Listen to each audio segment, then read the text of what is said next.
So I'm having a horrible round at the tournament, and someone was asking me why I don't get mad, and this is the honest to God truth. So right now, or for years in Africa, there have been warlords that have been paying soldiers to go into villages and just kill everyone. Right? That's what they do. And the way the soldiers get paid is after they kill someone, they chop off the hands of the person that they killed and bring the hands back, and they're paid by the hand.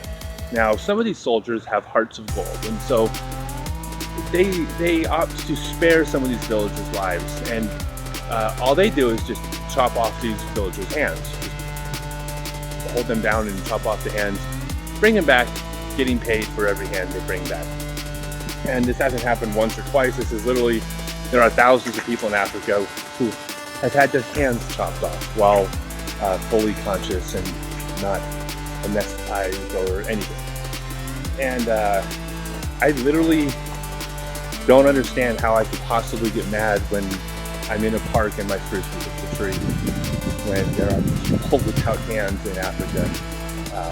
Silly as it sounds, I actually think that when I start to get upset, maybe over throwing a bad shot with the toy in my bag. All right, anyways, works for me. Drew Gibson, about Drew. And the details aren't important. Don't even ask me. I'm not even going there. But basically, one of the things when I got to know Drew about 6 or 7 years ago, when I came back to the sport, I wasn't sure how to market myself. I was trying all these different approaches, trying to get my name out there. And one of the things I did, Drew wasn't a fan of.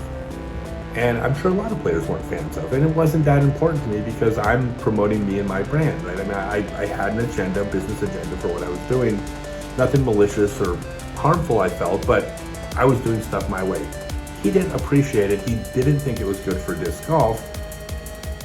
And so we were in Missoula, Montana, and he grabs me and pulls me aside and says, "I don't like what you're doing." He says, "I like you, I'm your friend. Don't like what you're doing. You shouldn't be doing this. It's not good for disc golf." Now, whether or not I agreed with him is not relevant to how I feel about the fact that he did that, because what he did was he stepped up for something that he believed in, felt it was appropriate to get his say in, and he did. He was inviting potential confrontation. He was inviting me potentially not liking him. All sorts of things when someone does something like that, but he felt it was important, and I respected him for that, and I still respect Drew for that. I think the world of him, and I think he's going to have a great season. Now, about the Las Vegas Challenge. Wow, where do we begin? The tournament director, Jeff, just knocked it out of the park. If you walk up to Jeff and tell him what a great tournament it is, or it was, the first thing he's going to tell you is, "I had 150 volunteers." Like, he is deferring credit to the volunteers, which is such a class act. I mean, everyone just crushed it. I felt like a professional athlete this weekend. Didn't play like one, but I felt like one. Very special moment for me. Very special. Everyone, thank you from the bottom of my heart for making me feel this way, making this dream come true, for all of us that have been trying to make this sport into something for the past, since the Healy brothers in the late 1950s in the Upper Peninsula of Michigan. So it's real simple. I think I'm a nice guy, easy to get along with, I'm fun. Well, I'm going to be that person 100% of the time, regardless of how I'm playing. I have a responsibility to my group, to the other players, to not take away from their experience, especially at a big tournament where they might have spent money and traveled and trained for, and it's a really important thing. So I don't care if I like that guy or dislike the guy. I don't care if that person wants to start talking politics and religion with me to start a fight. I don't care if that person wants to play mental games with me, try to psych me out. It's irrelevant. They cannot affect my throw. Ever. Like, there's nothing wrong with the fan of a sport evaluating the situation, the competition, the players, looking at statistics, past history, factoring in the opinions of their friends and the articles they read on ESPN, and coming to some conclusion of who they think is going to win and who's going to lose. It's not disrespectful. to be picked against, that's so, God, it's immature. It's childish. I don't feel any of those comments were disrespectful. And in fact, the thing that blew my mind, like I was so touched by this, is that a large percentage of those people that posted that they, for whatever valid reasons, did think that I could win on the Pro Tour, like most of them followed it up with, but I hope I'm wrong.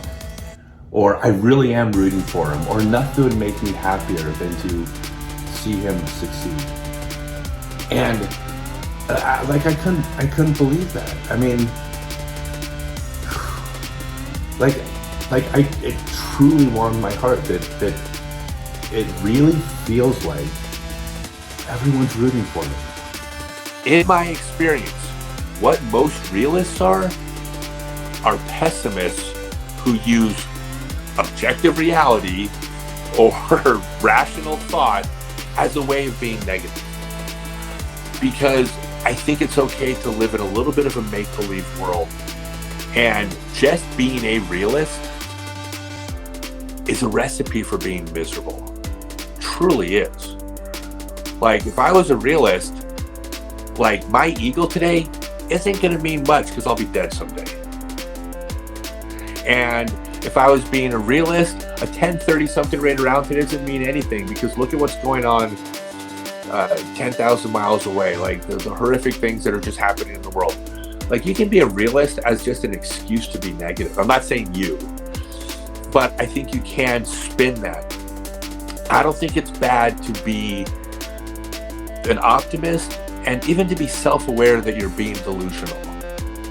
All right? I think that you can't. The real world is freaking painful. The real world is scary. The real world can be horrific. It's okay to not see it that way.